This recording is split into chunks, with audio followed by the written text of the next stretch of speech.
Hello, my beautiful beings and things. Recently, two things happened.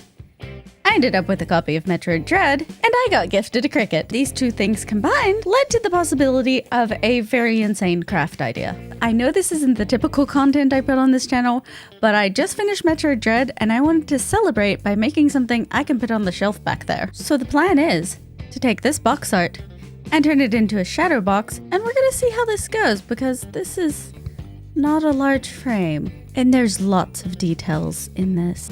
Pray for my sanity. First, we need to take this image and simplify everything into flat color pieces because we can't get any of this lovely shading or gradients with paper cutouts. The process here is super simplified into just the individual layers, but if you'd be interested in the full video of that, I'll upload that as well. While I could have just simplified things by only making one layer for each color, I wanted to add some depth and detail by having each individual element have their own piece, which I'm sure I'm going to regret later on. And there we have it, a simplified version of the box art. Next, all of these layers needed to be added into Design Space, which is the program used to run the Cricut. Admittedly, this ended up being the longest and most frustrating part of the project because what should have been a straightforward process of just uploading the files to turn this into an exact copy in the program ended up looking more along the lines of this, which was, well, less than ideal. It seems that any stray pixels that in most cases were nearly transparent, in addition to any lines that weren't exact enough, prevented the layer from being uploaded as a nice clean shape. So for any layer that had a problem, I ended up having to go back into Procreate, clean it up, download it, re-upload it, and then pray I had got it right this time. And as you can see, I had to do this quite a few times for most of the layers. After finally getting all of these layers cleaned up, it's time for what you actually probably came for, and that's putting together the Shadowbox. To start, we'll need paper, the Cricut, and some tools.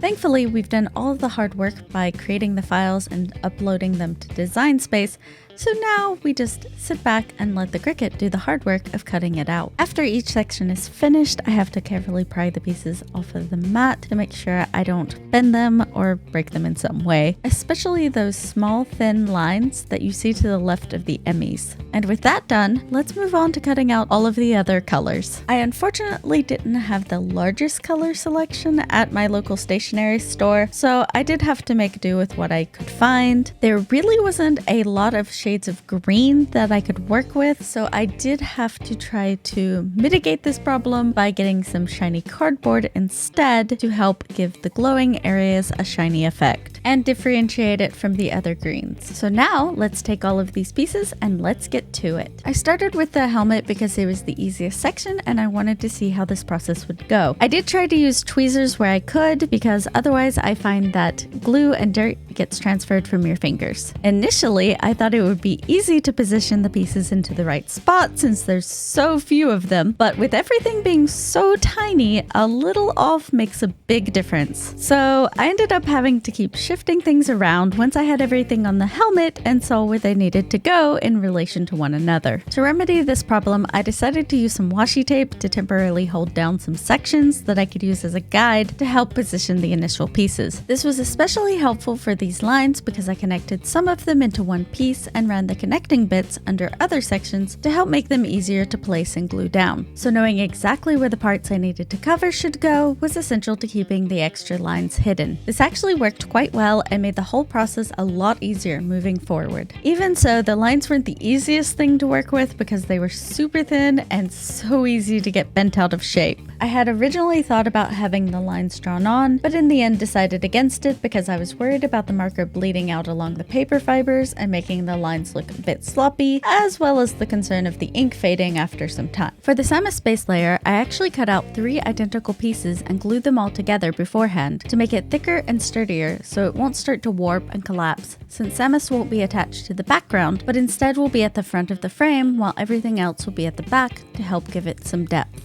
Also, you may have noticed for the Samus base, there's an extra bit of paper at the bottom. I added this to the cutting file so that it can be scored, folded back, and then glued to the frame to hold Samus in place. The Emmys also have an extra flap of paper on either side and at the bottom to allow them to be attached to the very back of the frame. The funny thing to me about this project is that I never planned to play Metroid Dread, and in fact didn't really have any interest when it was announced. If I hadn't ended up with a copy of Metroid Dread by happenstance when I decided to upgrade my very well-loved launch day Switch to a Switch OLED, I probably wouldn't have went out of my way to try the game out. But given the Switch OLED was very hard to find in Japan at the time, since you had to enter a lottery to even have the chance to buy one, even at my local small town shops or online, prices for a Switch OLED on Amazon Japan were quite high due to the fact they were being resold by people that had managed to win one of the lotteries. Thus, when Amazon Japan finally got them in stock to buy directly, it actually ended up being a better deal to buy a bundle pack with the system, a game, and some other goodies from Amazon than it was to buy a standalone Switch OLED from the resellers on there. However, almost all of the bundles they had were for games I already had, such as Smash Brothers, Mario Kart, and Animal Crossing. The only ones I didn't have were Pokemon Brilliant Diamond or Shining Pearl, a Nintendo Labo set,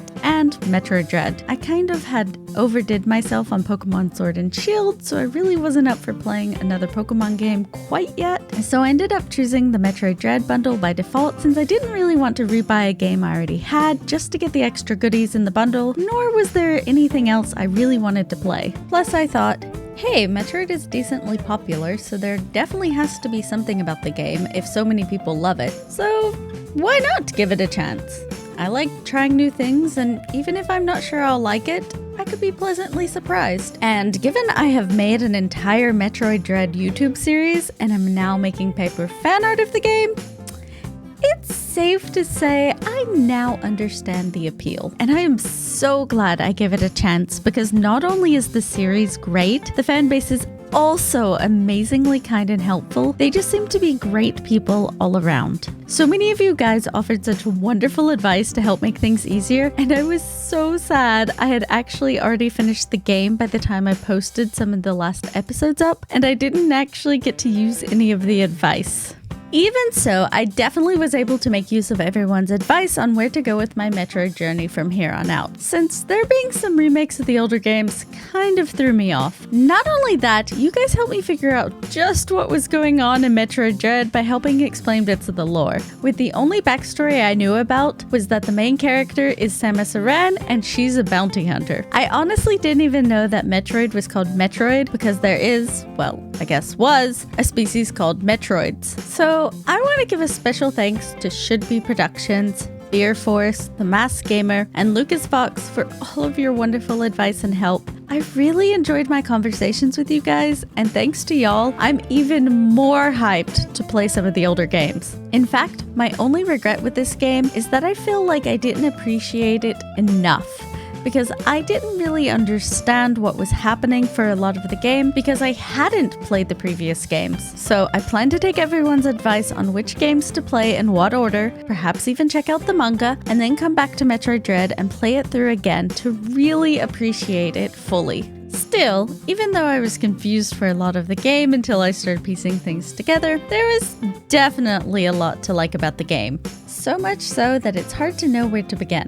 I think overall this game was both exactly what I expected it to be, and yet at the same time, quite different. I did expect there to be lots of shooting of alien life forms and also running from enemies, and I did get plenty of both of those things. But at the same time, I had never taken the time to look up exactly what a Metroidvania game actually referred to. I of course knew the term originated from a mashup of Metroid and Castlevania, but I had no idea what would categorize a game into this genre. I think I had the assumption the gameplay would be a lot more straightforward. You know, go to an area, defeat a lot of small alien creatures, then defeat a big bad alien creature, grab a shiny new power-up, and move on, with a side of panic attacks while running from some robots called Emmys interspersed throughout. So I was really pleased when I discovered the game was a lot more non-linear and exploration focused than my initial assumptions had led me to believe, which I suppose is the whole appeal of a Metroidvania game.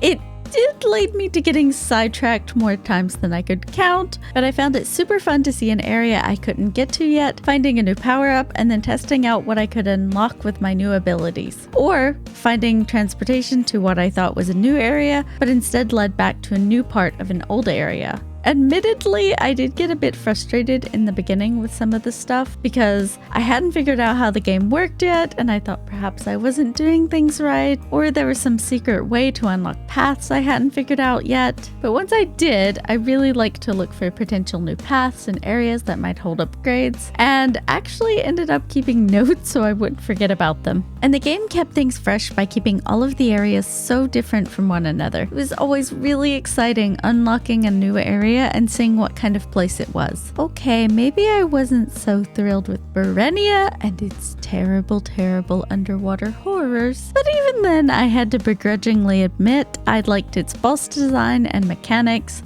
even if it took me far, far too long to figure out. In fact, I think I liked all of the bosses, even if this was after the fact. And I got super frustrated with them more often than not since they were quite challenging. Even after finally figuring out a strategy to beat them, you still had to master the controls to do so. And a lot of times they forced me to master skills and abilities I had either forgotten about or struggled to use until I was forced by said bosses to master them or die.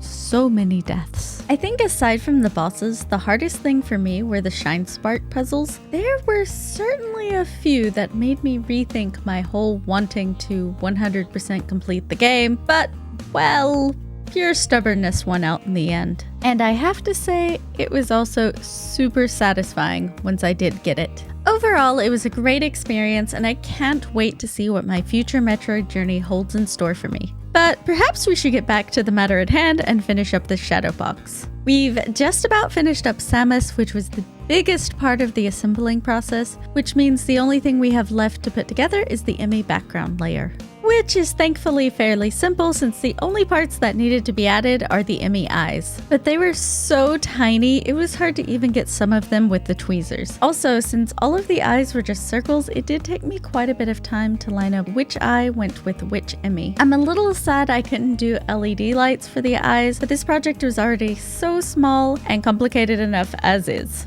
Now that it's put together, I'm gonna assemble the box and ta-da! Here we have the finished product. Much like Metroid Dread itself, this Shadowbox was frustrating at times, but still very fun. The Shadowbox actually took me a few weeks to complete from start to finish, but most of that time was actually cleaning up layers because Cafe only has so much patience. Initially drawing all the layers only took me a few days, then a few weeks of trying to upload and clean up the layers, followed by a few days of getting supplies, painting the frame, and such. Putting together the Shadowbox took me about an entire day, but that's only because I was recording the process, and that was a whole nother learning experience in and of itself. If any of you wonderful beans and things are interested in making your own Metroid Dread Shadowbox, let me know and I'll do my best to make the files available to you. Just be forewarned that these aren't professional level files, as this started out as just a personal project for me, so some of the files are still a little wonky and not as exact as I would like them to be. I hope you guys enjoyed the process and the final result, and keep a lookout for this being on my bookcase in future videos. If you guys are interested in me making more video game themed things in the future, just let me know down in the comments. And as always, have a good day, have a good night, wherever and whenever you are, and I'll see y'all next time.